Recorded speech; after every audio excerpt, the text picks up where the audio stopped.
Malee san keessaa mucaan kun si baasee moo si hin baasne? Dhaggeeffadhu na baasee jira. Ani maal jechuu barbaade mutuma galee. Lubbuutti yaadaan qoy si dhaggeeffadha. Si baasee jira mi? Dhiibanateeti miti anamma ijaama. Oguutaa gachaa. Salaamu alaikum akkam jirta nagaa qabdaa? Assalamu alaikum. Waalaikum salaam. Waalaikum salaam. Akkam jirtan ijoollee Oromoo hundi keessanuu nagaa qabdaa Arafaat akkam? Nagee maayikii. Ayyee dhagee ana ajandaa kana seenuun barbaadu garuu wanta akka obboleetii takkatti wanta akkasiin jechuu barbaada yoo na dhaggeeffatte. Ayyee galatoomii maal seeti Arafaat? Sagaleen ana bira deddeebi'u jira? Laa deddeebi'uutti hin jiru. Ayyee tokkoffaa ispiidiin deemaa jirta dhagee. Ispiidiidhaan deemaa jirta. Ispiidiin deemini.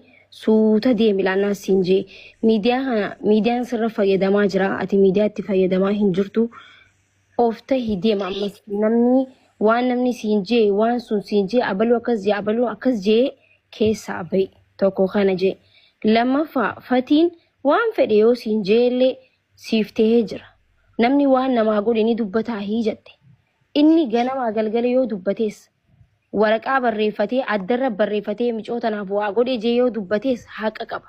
Dubbatullee rakkoo hin qabu. Humaa yoo dubbateellee sin arrabsin, sin xiqqeessine dhaggeeffadhu as biratti waan hubachuu qabdu. Osoo si xiqqeessee jiraate ati immoo kana naa godhe kana keessaa rakkoo hin qabdu. Isa si biraa miti akka siitii miti akka Oromootti galata qaba. Siif godhee jira, siif tahee jira.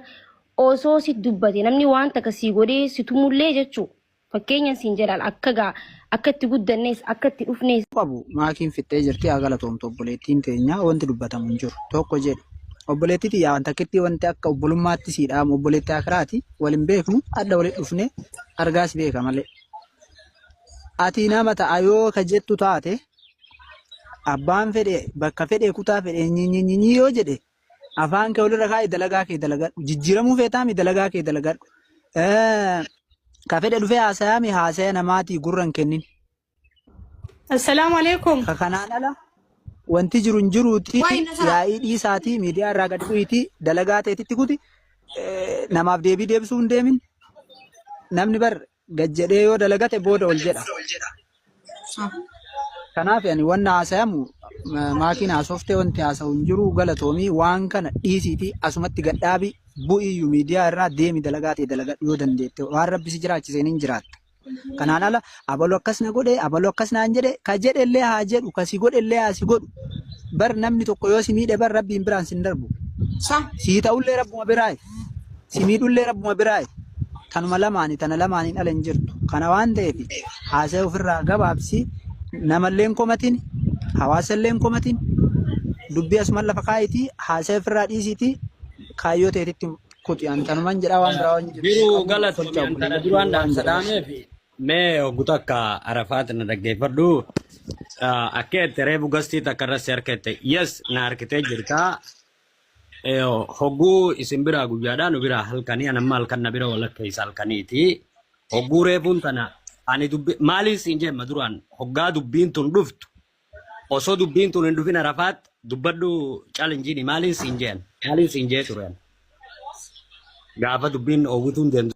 Salaamu alaikum. Dhaabbadhu muti godhadhu hawaasa kiyya beeksifadhee naayif irraas turuun barbaadu irraa baha du'aa isin godhee irraa rabbiin waa dhabaaf fuula namaa isin hin mudini rabbiin fuula keessattuu fuula nama takka takkaa nama rabbiin beeka jechaa waan si godhee si dorsisu muti godhadhu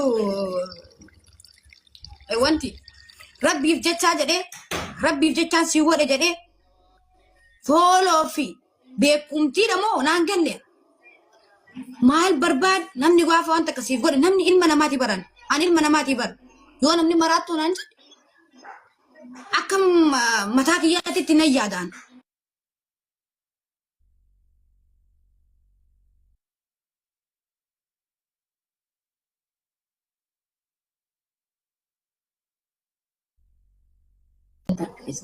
Saniifuu dubbiin guddatte farra ittiin fe'anii matumaa galee maal jechuu barbaade.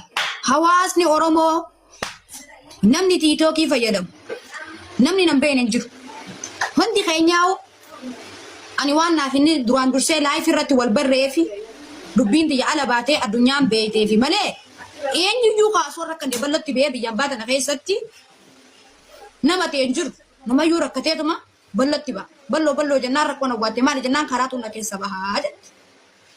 Matumaa galee maali isin jechuu barbaada asollee isin dheerisee firraa dubbadha nam takka muutillee narraan gaafatina. Bishaan morma abbajjeessa fatiin natti deddeebi'e eenyu walitti isa kabaja akkaan isa jaaladhullee hin beektan dhugaan akka isa kabajullee hin beektan. So afaan namuchaate dogongore hanga zachuu kiyyaafuu nan beek arsiin guutuun nan qarqaarre arsiin guutuun nan tuyne arsii guutuun tuyne dhufanii gasii dhufanii laagaa qubana haayanii akkaan awwaa jedhuuf dubbatanii jecha ana arrabsa san irraa muranii dubbuma dakkitti nan jedha san qabanii feesbuukii fi tiitookii kanarraan balleessa ka isaan jedha san irraa muranii dhufanii gastii kiyya jala dhufanii hangasti namaa dhaqee naman tuyne saba namaa hanqeeg harargee tiyya sin jaaladha harargee irraa dhalachuu kiyyaaf ofittiin boona. Aminaan dubbattee jirti jechi takkitti nan jedhe Aminaan muti godhadha.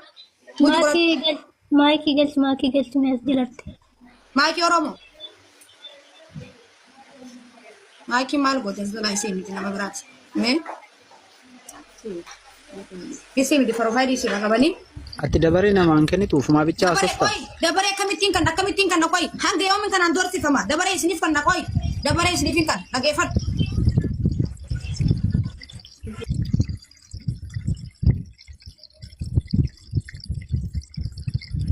Saniifuu maal jechuu barbaada? Fatii eenyu walitti kabaja inni mataan sana beeka. Isin na beekan Oromoo namni dubbisa beeku jettee Oromoon fuuli namaa kunu kitaaba yoo namaa dubbifamee jedha. Ashinan jirreen baase moo? Taarikan jirreen baase moo? Ofiisiin gaafachuun guyyaas yoo arrabu matee yaada sammuu kiyyaatiin akka wallaanummaa kiyyaa gabbee ijoollee arsinatti hartee natti harte harargennatti hartee natti harte gabbee afoon illaa jedheen. Rabbiif jecha khalifa manaa godhallee hin jira kanatti aadallee hin jira khalifa manaa godhallee hin jira. So nama kuma sadii irratti amma nasaraa gastee ol galchee paaspoortii baasee fi fiizaa hojjedhee fi maaltu dila kana fide. Wayi namni rakkatee hin jiru. Namni hundi rabbumaaf jechaan gargaare numa jedha. Rabbi jechaa gaafa nama gargaara. Nama dhiibsuu qaba namni